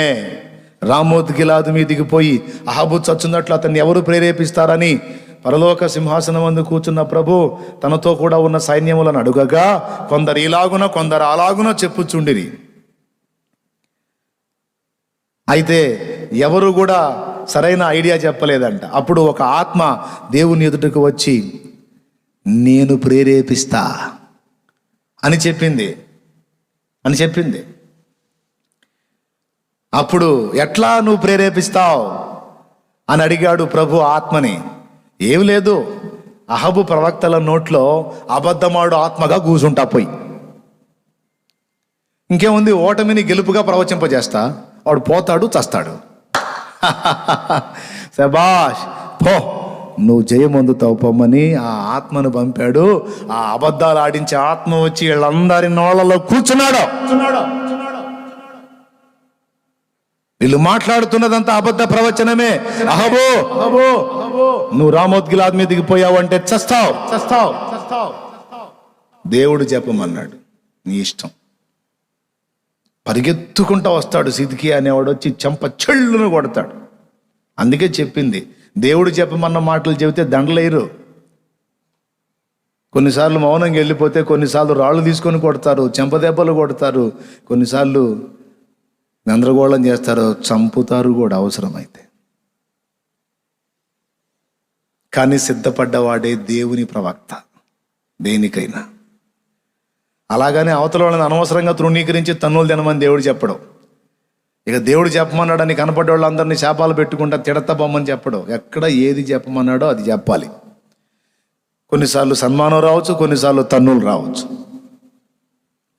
ఈ సిద్కియా పరిగెత్తుకుంటూ వచ్చి పఠామని కొట్టి, ఎరా నేను చెప్పిన ప్రవచనానికి వ్యతిరేకంగా ప్రవచిస్తున్నావు, యుద్ధంలోకి వెళ్ళి వాళ్ళు ఓడిపోతారని చెబుతున్నావు, యెహోవా సెలవిచ్చాడని చెప్తున్నావు, నా యుద్ధం నుండి ఏ ప్రక్కగా నీ దగ్గరకు వచ్చాడ్రా యెహోవా ఆత్మ అని చెంప మీద కొడతాడు. అప్పుడు మీకాయా అంటాడు, దాగుకోవడానికి గదులు దేవులాడుకుంటావు చూడు, అప్పుడు అర్థమైద్ది లేపో అంటాడు. ఈడితో పాటు పోతావురా నువ్వు కూడా, యుద్ధంలో ఓటమి పాలై ఈడు తెస్తే మీరు పరారైపోయి దాక్కోవటానికి గదులు దేవులాడుకునే గతి నీకు వచ్చింది, అప్పుడు అర్థమైద్ది పో. ఎటు పక్క నుంచి వచ్చి చెప్పాడు నాకు. అంతా పెడద్రంగానే ఉంటుంది. అప్పుడు ఇక మీకాయని తీసుకెళ్ళి పక్కన పడేయండి, మీకాయని పక్కకు తీసుకెళ్తారు. ఈ అహాబు గాడికి డౌటు ఆ మీకాయ చెప్పాడంటే ఖచ్చితంగా జరిగిద్దని వీడు తెలివి గెటప్ మార్చుకుంటాడు. యుద్ధం మానుకోడు. ఎందుకంటే ఇప్పుడు 10 మంది నడిచింది దారి కానీ ఒకడు నడిచింది దారా అన్నట్టు జనాలకి ఇదొక దిక్కుమాలిన సామెత ఉందిగా. అట్లాగా వాడి తెలివి కూడా 10 మంది చెప్పే జరిగిద్ది కానీ ఒక్కడు చెప్పే జరిగిద్దా అన్నట్టు. మీకాయ మాటలు ఖాతరు చేస్తాడా, లక్ష్య పెడతాడా, బేఖాతరు చేస్తాడు, తృణీకరిస్తాడు. అయినా కొంచెం గిల్టీ ఉంటుంది. రామోత్ గిలాద్ మీదకి పోతాడు యుద్ధానికి, యెహోషాపాతు ఇద్దరు కలిసి పోతారు. అయితే వీడు అహాబు ఏం చేస్తాడో తెలుసా, గెటప్ మార్చుకొని రాజు గెటప్తో వాడు సామాన్యుడిలాగా వేషం వేసుకొని రథం ఎక్కుతాడు. చూడు పాపం తన పక్కన వస్తున్న యెహోషాపాతును బుక్ చేయటం అన్నమాట. యెహోషాపాతు ఏమో రాజవస్త్రాలు ధరించిపోతాడు. ఇప్పుడు ఆ సైన్యం ఏమనుకుంటారు, ఎవరు రాజు అనుకుంటారు? యెహోషాపాతు. ఇప్పుడు మూడితే ఎవరికి మూడిద్ది? నేను తప్పించుకోవచ్చు అని ఈడి పనికి మళ్ళీ తెలివి. అక్కడికి వెళ్ళగానే వాళ్ళందరూ రామోత్ గిలాదు వాళ్ళందరూ కలిసి ఈ వీళ్ళ మీద ఎగబడతారు. ఎగబడగానే ఇక యెహోషాపాతుకు అర్థమైపోయింది, యెహోషాపాతే రాజని. ప్రత్యేకంగా కొంతమంది గుంపు యెహోషాపాతు వెంటబడితే ఆ రణరంగం వదిలిపెట్టి పరార్, ఒరే నేను కాదురా అహాబుని, నన్ను వదిలిపెట్టండి రో అని పరిగెత్తుతుంటాడు. మరి వాడేడని దేవులాడుతూ ఉంటారు. వాడే వేరే గెటప్లో ఉన్నాడు. ఈ లోపు ఒకడు గురి చూడకయే వదిలిన బాణం వచ్చి అహాబు గుండెల్లో దొచ్చింది. ఖతం. ప్రవక్త చెప్పింది జరిగిందా లేదా? స్తోత్రం చెప్పండి, చెప్పండి గట్టిగా. జరిగిందా లేదా? మరి జరిగిందా లేదంటే హల్లెలూయా అంటారు కదా. దేవుడు పలకమన్న మాట పలికితే కొన్నిసార్లు సన్మానం, కొన్నిసార్లు అవమానం, ఏదైనా రావచ్చు. కానీ ఆయన పలకమన్నది పలికితేనే ఆత్మలకు మేలు. ఆయన పలకమన్నది పలికితేనే మనకు కిరీటం. ఆయన పలకమన్నది పలికితేనే మనకు శాశ్వత ఘనత. మనుషులు కోరుకునే పలకటానికి, మనుషులు చెడిపోయి చెడుతనంలో బతుకుతున్నా దేవుడు నిన్ను దీవిస్తాడు, దేవుడు నిన్ను వర్ధిల్ల చేస్తాడు, ఏది అందులోనే కొనసాగు. నువ్వు బాగా 2 కుంపట్లు పెట్టావు కదా, అద్భుతంగా అందులో దీవిస్తాడు దేవుడు నిన్ను. మానేయ్, చెడుతనం మానేయ్, పాపాన్ని విసర్జించు. దేవుడు అభ్యంతర పడుతున్నాడు, అసహించుకుంటున్నాడు, దేవుడు నిన్ను గూర్చి దుఃఖపడుతున్నాడు. నువ్వు మారు మనసు పొందు. అంటే ఏందండి ఆయన ప్రసంగం, ముఖం మీద కొట్టినట్టే మాట్లాడతాడు, పొద్దుగుల ఆ మాట చెబుతాడు. ఎవరి పరిస్థితులు వాళ్ళకు ఉంటాయి, ఎవరి బాధలు వాళ్ళకు ఉంటాయి. కదిలితే ఆ విషయాలు తీసుకొస్తాడేంది? మా వ్యవహారాలు ఆయనకి ఎందుకు? ఏది యోహాను 3:16 లాగా పాస్టర్ గారు ఒక ఆయన ప్రసంగం మొదలుపెట్టి యోహాను 3:16 అని 4-5 సార్లు అన్నాడంట. వెంటనే కూర్చుని వాళ్ళు ఒకళ్ళు లేచాడంట, ఇగో మర్యాద ఉండదు అన్నాడంట. ఇదేంట్రా బాబు వీడు ఎంత సీరియస్ అయ్యాడు? నేను యోహాను 3:16 చదవమని చెబుతుంటే ఏంటంటే, ఏంటి నువ్వు మాట్లాడేది, అసలు నాతో నీకెందుకు అన్నాడు. అది నీ గురించి నేను ఎందుకు చెప్పాను బాబు అంటే, మరి నా ఎవరి గురించి చెప్పాను? ఎవరి గురించి చెప్పావు? నువ్వు బైబిల్ చెప్పాలంటే ఎన్ని వాక్యాలు లేవు? నువ్వు నా గురించే. అరే నీ గురించి నేనేం చెప్పాను? మరి యోహాను 3:16 ఏంది? యోహాను అంటే నా పేరు కదా, 3 అంటే ఆ 3 భార్యలు కదా, 16 అంటే వాళ్ళ 16 మంది పిల్లలు కదా. మరి నా వ్యవహారం నీకెందుకు? ఊరి ఇది అటుపోయి అటదగిలి వచ్చిందా? అయ్యా 3 కుంపట్ల 16 మంది. ఓరే భక్తుడా, ఊరి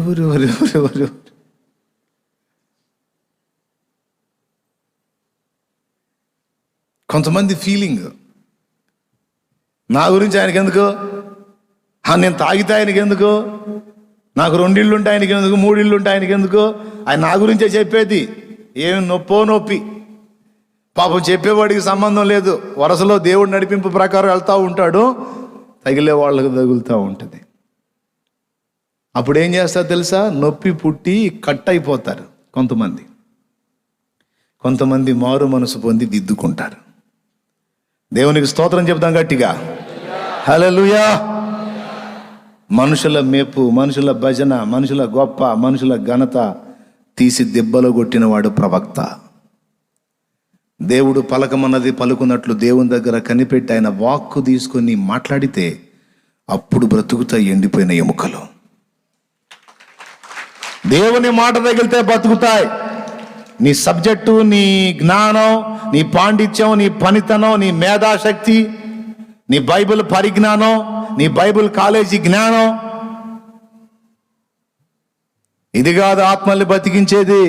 బైబిలే అయినప్పటికీ ఎక్కడ, ఎప్పుడు, ఏ వేళ, ఏ సందర్భంలో ఏం మాట్లాడాలో దేవుని పాదాల దగ్గర కూర్చొని కనిపెట్టుకొని ఆ వాక్కు పొంది దాన్ని అనుసరించి నువ్వు ప్రవచించగలిగితే అప్పుడేం జరిగిందో చూడు.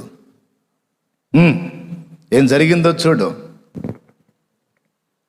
ఆయన నాకు ఇచ్చిన ఆజ్ఞ ప్రకారము నేను ఆజ్ఞ ప్రకారము ప్రవచించుట అనే దాన్ని రౌండ్ చేయండి. అది దేవుని పాత్రలుగా ఉన్న వాళ్ళకి కావలసినటువంటి లక్ష్యం. ఆజ్ఞ ప్రకారముగా బ్రతకటం, ఆజ్ఞ ప్రకారముగా నడుచుకోవటం, ఆజ్ఞ ప్రకారముగా మాట్లాడటం, ఆయన ఆజ్ఞ చొప్పున వ్యవహరించటం. అందరూ వింటున్నారు కదా? వినండి, చదువు. ఆయన నాకు ఇచ్చిన ఆజ్ఞ ప్రకారం నేను ప్రవచించుచుండగా గడగడమను ధ్వని ఒకటి పుట్టెను. అప్పుడు ఎముకలు ఒకదానితో ఒకటి కలుసుకొనెను. దేవునికి స్తోత్రం. ఫస్ట్ ఏం పుట్టింది? ఎప్పుడైతే దేవుడు పలికిన మాటలు, చెప్పమన్న మాటలు పలికాడో భయంకరమైన శబ్దం, గడగడ గడగడమనే శబ్దం పుట్టింది. నీ కుటుంబంలో కావచ్చు, సమాజంలో కావచ్చు, సన్నిధిలో కావచ్చు, నువ్వు దేవుని మూలంగా పలికినప్పుడు ఫస్ట్ గడగడగడమను శబ్దం పుట్టుద్ది. ఆ శబ్దానికి భయపడి ప్రవచించటం మానకూడదు. అది నీకు అనుకూలమైన శబ్దమో వ్యతిరేకమైన శబ్దమో నీకు తెలియదు. కానీ కొంత గలిబిలి వాతావరణం కనపడినప్పుడు భయపడొద్దు. ఒక్కటి గుర్తించు, నువ్వు పలికావు, అక్కడ శబ్దం స్టార్ట్ అయింది అంటే పని జరుగుతుందని గుర్తించు. హల్లెలూయా, హల్లెలూయా. దేవుని మూలంగా పలుకటం మొదలు పెట్టావు, శబ్దం పుట్టింది. కొంతమంది, అన్నా నేను ప్రార్థన చేయటం మొదలు పెట్టానా, ఏందో నన్నా ఫుల్ శోధనలు అన్నా అసలు ఇంట్లో మామూలు శోధనలు కాదన్నా, నువ్వు చెప్పావా నీ ప్రార్థన మొదలు పెట్టానా, 3 లేచి ప్రార్థన చేస్తున్నానన్నా, ఏందో ప్రార్థన మొదలుపెట్టిన కాడి నుంచి ఏందో ఇంట్లో రోజు శోధనే అంటే గడగడమను ధ్వని స్టార్ట్ అయింది, ఇక్కడేమో దడ స్టార్ట్ అయింది. దేవునికి స్తోత్రం కలుగును గాక. పెద్దగా చెప్పండి. దేవుడు చెప్పినట్లుగా చేస్తుంటే ఏందోనన్నా, ఇంకా ఎక్కువైపోయిందన్నా, ఇంకా పెరిగిపోయిందన్నా, అమ్మో అందుకని ఇక సర్దుకుంటావన్నా. సర్దుకుంటే గడగడ ధ్వని కూడా మళ్ళీ ఆగిపోతుందన్నా, తర్వాత కార్యం జరగదన్నా. శబ్దం పుడితే పుట్టింది, నేనే వదలను, దీని సంగతి ఏందో తేల్చుకోవాలని కూర్చుంటానన్నా అని కూర్చోవాలి, పలకాలి. మళ్ళా పలికాడు, గడగడమని ధ్వని పుట్టింది. ఆ ఎముకలు గల లోయలో ఒక్కడే ఉన్నాడు యెహెజ్కేలు, సజీవుడు. ఆ సజీవుడు ఒక్కడే ఉన్న ఆ ప్రదేశంలో అంత నిర్జీవమైపోయి ఎండిపోయిన ఎముకలు ఒక్కసారిగా గడగడగడమని ధ్వనితో లెగిస్తే కలవరం పుట్టదో? ఇంకా ప్రార్థన చేయబుద్ధి అయిద్దా? ఇంకా చెప్పబుద్ధి అయిద్దా? అమ్మ బాబోయ్, ఇంత వ్యతిరేకత.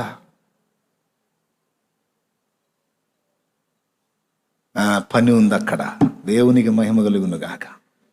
పని ఉంది అక్కడ, కదులుతుంది. ఆపలా. మళ్ళా ఏం చెప్పాడు? చెప్పు, చదువు. నేను చూచుచుండగా, చూస్తున్నాడు, నరములను మాంసమును వాటి మీదకి వచ్చెను. ఎముకలన్నీ గమనించాలి. ఫస్ట్ ఏం జరిగిందో తెలుసా? దేవుడు చెప్పినట్టు పలకటం మొదలు పెట్టాడు. ఫస్ట్ పలికాడు, ఎముకలన్నీ పెద్ద శబ్దంతో, అక్కడ ఒక కాలు ఎముక, ఇక్కడ చెయ్యి ఎముక, అక్కడ పుర్రె, ఇక్కడ పుర్రె పక్కన ఎముకలు, ఏంది వెన్నెముకలు అన్నీ ఉన్నాయి కదా, మొత్తం ఒకదాంతో ఒకటి ఒకదాంతో ఒకటి ఒకదాంతో ఒకటి ఒకదాంతో సెట్ అవటం మొదలు పెట్టినాయి. ఫస్ట్ పలికాడు, ఈ ఎముకలు చెల్లా చెదురుగా ఉన్న ఎముకలు అస్థిపంజరాలైనాయి, అస్థిపంజరాలైనాయి. అంతకుముందు లోయ ఏంటి? ఎండిపోయిన ఎముకలు గల లోయ. ఇప్పుడేమైంది? అస్థిపంజరాల లోయ అయింది. చెప్పండి స్తోత్రం. ఆపలా. మళ్ళా చేస్తానే ఉన్నాడు, పలుకుతానే ఉన్నాడు. మళ్ళా పలికాడు. అస్థిపంజరాల మీదికి నరములు, మాంసము, కండరములు, కీళ్ళు మొత్తం వచ్చేసినాయి. చర్మం కప్పబడింది. ఇప్పుడేమైనాయి? ఎండిపోయిన ఎముకలు ప్రవచించినప్పుడు అస్థిపంజరాలు అయినాయి. అస్థిపంజరాలు గల లోయ అయింది. అస్థిపంజరాలు గల లోయలో మళ్ళా ప్రవచించడం మొదలుపెట్టినప్పుడు మాంసము, చర్మము, నరములు అన్నీ కప్పబడి ఇప్పుడు శవములు గల లోయ అయింది. ఏం లోయ? శవములు గల లోయ. అంతవరకు ఆపాడు. దేవుడు మౌనంగా ఉన్నాడు, యెహెజ్కేలు కూడా మౌనంగా ఉన్నాడు. నరపుత్రుడా, చిత్తము ప్రభువా, ఏంటి మౌనంగా ఉన్నావు? చెప్పయ్యా, ఏం చెప్పాలో. ఇప్పటిదాకా నువ్వు చెప్పావు, నేను చెప్పాను, అది గట్ట జరిగింది. మరి అంతే కదా, ఎండిపోయిన ఎముకలు అస్థిపంజరాలై, అస్థిపంజరాలు ఇప్పుడు మాంసం కలిగి ఉన్న శవాలు. అంటే మొత్తం మనుషులు అయ్యారు కానీ జీవం లేదు. అప్పుడు ఏంటి అవి? శవాలు. అప్పుడు చెప్తున్నాడు, చదువు. అయితే వాటిలో జీవాత్మ ఎంత మాత్రమును లేకపోయింది. లేనప్పుడు ఏమైతే అవన్నీ? శవములు. చదువు. అప్పుడు ఆయన, నరపుత్రుడా, నరపుత్రుడా, జీవాత్మ వచ్చినట్లు ప్రవచించి ఇట్లనుము. అద్దుగా మళ్ళా చెబుతున్నాడు, ఆపద్దు, ఆపద్దు, మళ్ళా ప్రవచించు. ప్రభువు యెహోవా సెలవిచ్చినదేమనగా, ఏమనగా, జీవాత్మ నలుదిక్కుల నుండి వచ్చి హతులైన వీరు బ్రతుకున్నట్లు వారి మీద ఊపిరి విడువుము. ఆయన నాకు ఆజ్ఞాపించినట్లు నేను ప్రవచింపగా. అద్దుగా మళ్ళీ అంటున్నాడు, ఆయన నాకు ఆజ్ఞాపించినట్లు. మరో రకంగా కదా, ఆయన ఎలా చెప్పాడో అలా నేను మళ్ళా మాట్లాడగా, ప్రవచించగా, జీవాత్మ వారిలోనికి వచ్చెను. వారు సజీవులై లేచి లెక్కింప సఖ్యము కాని మహాసైన్యమని నిలిచిరి. అబ్బా, దేవునికి స్తోత్రం కలుగును గాక. ఇప్పుడు ఈ ప్రవచనం కూడా కంప్లీట్ అయిన తర్వాత, వాళ్ళలోకి జీవాత్మ ప్రవేశించిన తరువాత ఇప్పుడేమైంది? సజీవుల లోయ. దేవునికి స్తోత్రం కలుగును గాక. వరుసగా చెబుతాం. ఫస్ట్ ప్రవచనం ఎత్తి మాట్లాడినప్పుడు ధ్వని గల లోయ, తర్వాత ఎండిపోయిన ఎముకల గల లోయ, ధ్వనితో నిండిన లోయ. ఇప్పుడు రెండవది అస్థిపంజరములతో నిండిన లోయ, తర్వాత శవములతో నిండిన లోయ. మళ్ళా మాట్లాడినప్పుడు, మళ్ళా దేవుని మూలంగా ప్రవచించినప్పుడు సజీవమైన వ్యక్తులు గల లోయ. మళ్ళా దేవుని కృపతో దేవుని మూలంగా పలికినప్పుడు ఆ సజీవులైన వ్యక్తులే దేవుని సైన్యం అయిపోయారు.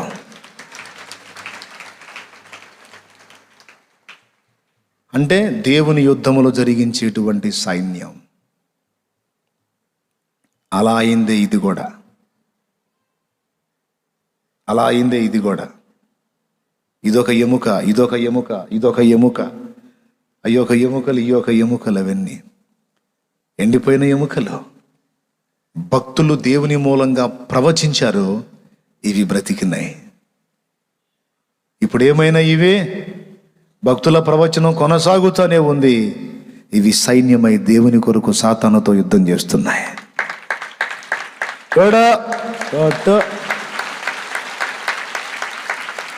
హల్లెలూయా, హల్లెలూయా. ఏ మాటలు పలికితే ఇది జరుగుద్ది? ఎవరి మాట పలికితే జరిగిద్ది? మానవ జ్ఞానమా, దేవుని వాక్క? అందుకన్నాడు, శక్తితో కూడిన దేవుని వాక్. నా మాట బయలు వెళ్ళింది, కార్యము చేయక తిరిగి వస్తుందా అంటాడు. దేవుని వాక్ రిలీజ్ కావాలి, దేవుని శక్తితో కూడిన వాక్ రిలీజ్ కావాలి. అప్పుడు కార్యం చూడగలుగుతాం. దేవుని రాజ్యం నీ నా మాటలతో కాదు, దేవుని వాక్కుతోనూ ఆ వాక్కులోని శక్తితోనూ ఉన్నది. మనం పలికితే జరగదు, దేవుడు పలికితే లేనిది కూడా ఉన్నట్టు ప్రత్యక్షమైతే. ఎంతమంది ఒప్పుకుంటారు? ఉన్నవి లేనట్టుగా చేయగలడు, లేనివి. పొడిసిటిలోన జలములను కొలిచిన వాడితడు, పర్వతములను త్రాసులో తూచిన వాడితడు. పొడిసిటిలోన జలములను కొలిచిన వాడితడు, పర్వతములను త్రాసులో తూచిన వాడితడు. శూన్యములోన జ్యోతులను నిలిపిన వాడితడు, శూన్యములోన జ్యోతులను నిలిపిన వాడితడు. కొలపాత్రలోన భూమిని కొలిచిపోసిన వాడితడు, కొలపాత్రలోన భూమిని కొలిచిపోసిన వాడితడు. జగతి పునాదులు వేయబడక భూమ్యాకాశము చేయబడక ముందే ఉన్న దేవుడు, ఆది సంబోధుడు. ఉన్న దేవుడు, ఆది సంబోధుడు. జగతి పునాదులు వేయబడక ముందే.